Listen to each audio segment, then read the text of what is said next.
양브로의 정신세계.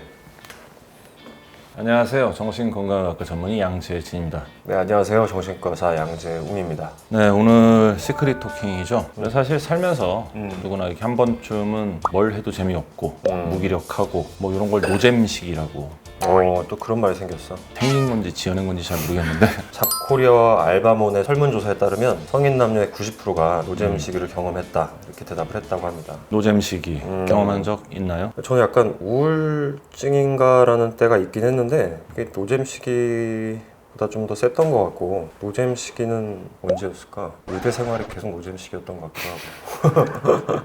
언제 뭐 있으세요? 비슷한데 돌이켜보면 가벼운 우울증이었을 것 같기도 한데, 전에도 한번 얘기했었는데 벌써 4년 전? 일단 의욕이 없어지고 만사 귀찮고 재미없고 흥미가 떨어지고 활력도 많이 떨어지고 아무것도 하기 싫어져가지고 그때 제가 약 먹자고 막 그랬었거든요. 그러다가 이제 운동하면서 조금씩 그쵸. 운동하면서 많이 좋아졌죠. 아마 여기서 얘기한 노잼 시기는 이제 그 정도로 증상이 좀 심각한 정도는 아닌 것 그치? 같고 약간 권태기에 가까운 건 아닌가 싶은데. 맞아요.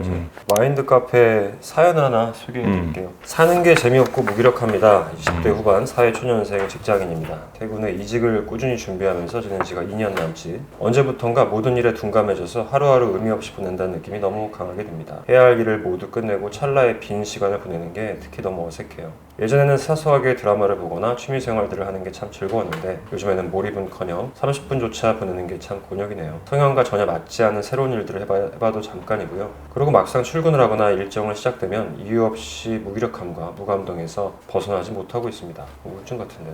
그러니까 신체적인 문제일까 싶어 헬스를 꾸준히 다녀도 무의미하게 느껴지고, 지난 몇 달 동안은 자고 일어나서 개운하다고 느낀 게 언젠지도, 맛있게 먹어본 음식이 무엇인지도 기억이 잘 안 나네요. 어쩌면 내일 당장 제 신상에 문제가 생겨서 어떻게 되면 오히려 더 나을 것 같다는 생각도 들어요. 원래 다들 이렇게 하루하루 사는 건가요? 사는 게 너무 지긋지긋합니다. 태어난 김에 산다는 말이 지금처럼 와닿았던 적이 있나 싶네요. 진짜 이런 게 사람들이 말하는 인생 노잼 시기인가 생각됩니다. 뭘 해야 극복할 수 있을까요?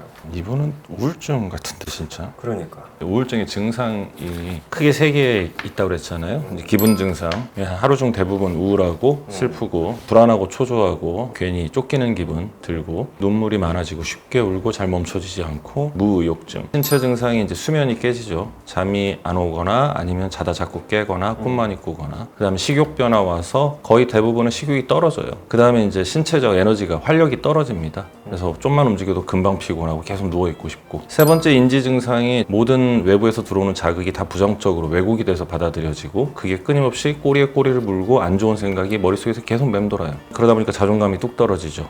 그리고 주변 사람들, 특히 가족한테 쓸데없는 지나친 죄책감이 생기고 집중력 떨어지고 같이 다니는 단기 기억력 떨어지고 우유부단해져서 결정 못 내리게 되고, 이 세상 아무도 내만 몰라주는 것 같은 외로움, 소외감 느끼고, 그리고 내일이 없고 희망이 없는 것 같은 절망감을 느끼고, 그리고 죽음에 대한 생각, 자살에 대한 생각까지 하게 되는 게 우울증이다. 근데 이 증상이 다 있지 않고 이 중에 몇 가지를 골라서 나타날 때, 그리고 2주 이상 지속되면 우울증이다라고 얘기를 하는데, 지금 사연 보내신 분 보면은 증상이 꽤나 많죠? 일단은 뭐 무기력하다, 무감동도 이제 우울증의 특징인데, 네. 무감동이란 표현을 잘 안 하거든요, 일반 사람들. 그다음에 이제 자고 일어나도 개운하다는 느낌이 없고, 음식 맛있는 거 먹어도 무슨 맛인지 잘 모르고 아무 맛이 없고, 죽음에 대한 생각도 하시는 것 같고. 정상적인 우울감은 한 1, 2주 정도 있다가 호전이 되는데 한 4주 이상 계속 증상이 지속되고 있고, 내 일에서 뭔가 그 역량이 떨어지고 대인관계에서도 사람들을 회피하게 된다거나 아니면 사람들하고 마찰이 생긴다거나 이런 식으로 문제가 생기면 저희가 이제 우울증을 의심을 해요. 성인 남녀 5명 중에 1명은 이제 우울증을 알았던 적이 있다라고 밝혀져 있고요.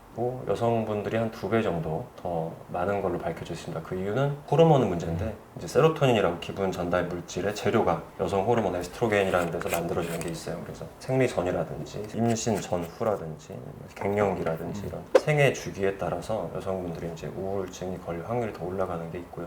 우리나라 사람들은 술로 많이 푸니까 술로 해결하는 분들 같은 경우에는 알코올이 들어갔을 때 잠깐 도파민이 나와서 기분이 좋아지지만 내성이라는 게 생겨서 도파민이 점점 더 반응이 없어지고 결과적으로 평소의 기분 상태는 계속 우울해지는 게 있어요. 그리고 CRF라고 하는 스트레스 호르몬도 술에 비례해서 계속해서 뇌에서 나오기 때문에 그게 이제 우울감을 점점 끌고 가는 게 있죠. 이분 뭘 해야 극복할 수 있을까요에 대해서 일단 이 사연대로라면은 빠른 시일 내에 가까운 정신건강의학과에 가셔서 전문가의 도움을 꼭 좀 받으셨으면 좋겠고요. 이분 정도 증상은 아니지만 소위 말하는 노잼 시기를 겪는 분들에 대해서 생각을 해볼 수 있는 건 언제 노잼 시기가 오느냐인 것 같은데 나이대에 따라 좀 다른 것 같아요. 20대 초중반 정도의 노잼 시기를 겪는다. 그때 겪는 노잼 시기는 일종의 뭘 해야 될지를 몰라서 그때는 헤매고 방황하는 시기거든요. 사실 내가 도대체 뭘 하고 뭘 해서 먹고 살아야 되고 어떤 일을 해야 되고 막 이런 것들. 그다음 20대 후반에서 30대 초반 때 노잼 시기는 제 생각에는 할 수 있는 게 없어서 본인이 생각했던 것과 현실은 꽤나 다르고요. 나의 어떤 능력 이게 객관적으로 남들이 바라보는 것과 꽤나 많은 갭이 생긴단 말이에요. 딱 이분이 이제 그런 나이죠. 이분은 이제 이거일 가능성이 좀 있어 보여요. 좀 현실의 벽에 부딪혀서 할 수 있는 게 없을 때 오는 노잼 시기가 있는 것 같고 그 다음에는 이제 40대 정도 이때는 정말로 약간 지쳐서 오는 노잼 시기인 것 같아요. 최소 10몇 년 하는 일을 끊임없이 반복적으로 하고 열정을 가지고 30대를 불살랐는데 이제 신체적인 노화도 오고 그리고 과거 10년 전에 내가 이 나이쯤에는 이 정도는 될 거라고 생각했던 것과 꽤나 많은 괴리도 생기고 그래서 현실적으로 좀 지쳐서 오는 노잼 시기가 아닐까 싶습니다. 그리고 제가 이제 40이 되면서 느끼는 게 그전에는 시간 있고 에너지 있으니까 더 잘 되겠지 뭐 이렇게 내가 하면 되겠지가 되게 강했던데 그게 이제 점점 한계가 있구나 이게. 그쵸. 그래서 다 때가 있다고 하는 거구나 이런 걸 많이 느끼고 있고 이분 같은 경우에는 말씀하신 것처럼 20대 후반에 사회생활을 해보셨고 이때 느끼는 건 이제 사실 그 자신의 한계 같은 것 같아요.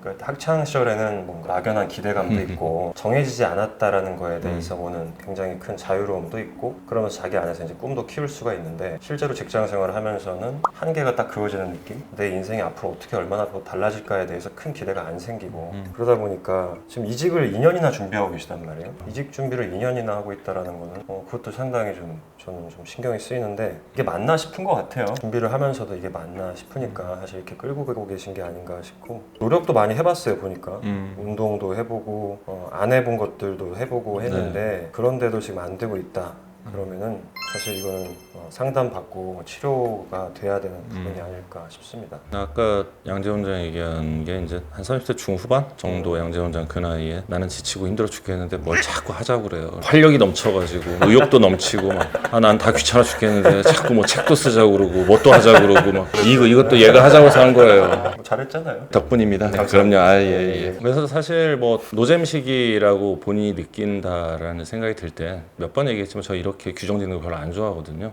나 노잼 시기인가 봐 하는 순간부터 나는 계속 노잼이야 되거든.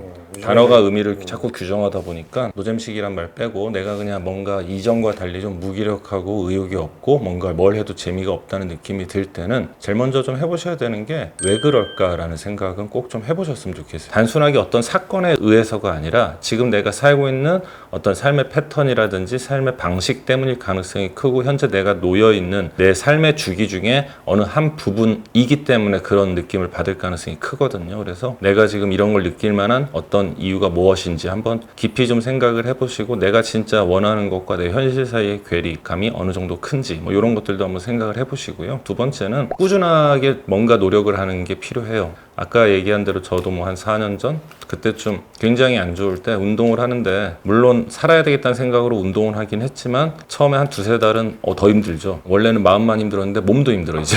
다음날 일어나면 죽겠어. 온몸이 쑤시고. 근데도 일단 시작했으니 해보자는 마음으로 딱 2달 정도 지나고부터 굉장히 좀 기분이 많이 좋아지기 시작을 했거든요. 사연 보내주신 분도 이것저것 해봤지만 의미가 없었다는 게 얼마나 정도를 해보셨는지 잘 몰라서 뭐 감히 말씀드리긴 그러지만 최소 2달 이상은 꾸준한 시도를 좀 많이 해보시고 한두 개 가지고 너무 빨리 좌절하지 마시고 또 3-4개를 더 해보시는 것도 나에게 맞는 게 뭔지는 부딪혀봐야 아는 거니까 그런 식으로 좀 무기력하고 의욕 없는 시기를 잘 이겨내셨으면 좋겠습니다. 얘기 중에 생각나는데 저도 20대 후반에 이제 딱 정신과 의사로 뽑히고 나서 레지던트가 되고 나서 노잼 시기였던 것 같아요. 그러니까 내 인생에서 많은 것들이 정해져 버렸네. 앞으로의 뭔가 기대가 되지 않는 거죠. 내 삶에. 그렇게 정신과 의사를 꾸역꾸역 트레이닝을 받고 버틴 거죠. 버티면서 트레이닝을 받고 또 기회라는 게 오더라고요. 마인드 카페라는 거를 또 만들게 되는 어떤 기회가 있었고 그걸 하면서 뭔가 나 이런 거 좋아하는구나. 뭔가 일을 벌리고 계획하고 그걸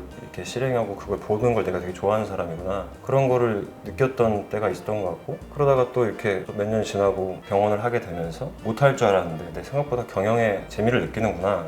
이게 나한테 어느 정도 맞는구나. 그러다 보니까 계속 또 새로운 뭔가 기회가 왔을 때 도전해보시는 게 새로 기회를 갖고 그 안에서 뭔가 새로운 나를 발견하고 그게 또 다른 일로 연결되고 그러면서 조금 꾸역꾸역 잘 버티시다 보면 또 다른 삶이 또 펼쳐지니까 그거를 좀 느끼셨으면 좋겠어요. 그래서 이 시기는 일단 뭘 하려고 하실수록 사실 더 괴로울 거라서 지금은 잘 버티고 치료 일단 받고 안정적으로만 잘 넘겨주신 다음에 이직은 저는 꼭 하셨으면, 후회하더라도 해보신 후에 하는 게 맞다고 보기 때문에 그렇게 좀 했으면 좋겠습니다. 하나만 조금 다른 의견을 드리자면, 이직을 준비하면서 현재 회사 생활을 한 지가 2년 정도 됐다고 했거든요. 이직을 준비하면서 현재 내 일을 한다는 거는 거기서 보여지는 것들이 본인도 알고 주변 사람들도 알고 상사도 알 것 같아요. 사실 저 친구 마음 떴는데 그냥 다니는구나라는 게, 어떻게 보면 이직이라는 다른 목표가 있기 때문에 현재 회사 생활이 더 재미없을 것 같기도 하고요. 이직이 또 쉽지는 않다 보니까 이도저도 못하는 상황에서 좀 찾아오는 어떤 무기력감,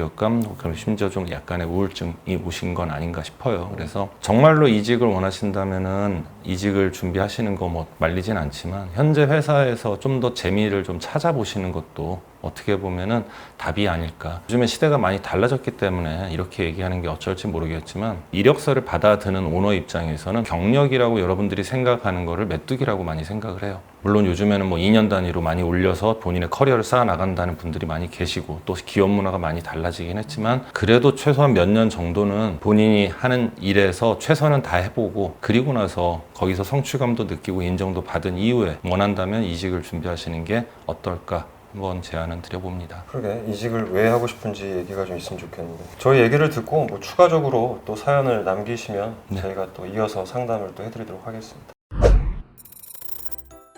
정답은 없습니다만 들어보신 것 중에 본인이 마음에 드는, 끌리는 쪽으로 결정을 하셨으면 좋겠고요. 근데 꼭 상담 받고 치료는 좀 받아보시는 게 도움이 될 것 같습니다. 사연들 또 마인드 카페에 남겨주시면 저희가 발췌해서 다루도록 하겠습니다. 오늘은 맞다 그거 안 했네? 양떼들 안녕. 안 했네? 양떼들 아니면 저도 양떼 하는 분들을 점점 더 많이 만나는데 그럼요. 상당히 기쁩니다. 방송가에서 또 그럼요. 네, 아는 분들이 저번에 많아지고 계셔서. 대한외국인 갔는데 조연출 분이 저도 양떼예요 막 그러시고. 좋아요. 네, 양떼가 점점 늘어나면 좋겠습니다. 좋습니다. 오늘은 이걸로 마치도록 하죠. 구독, 좋아요. 알림 설정 꾹.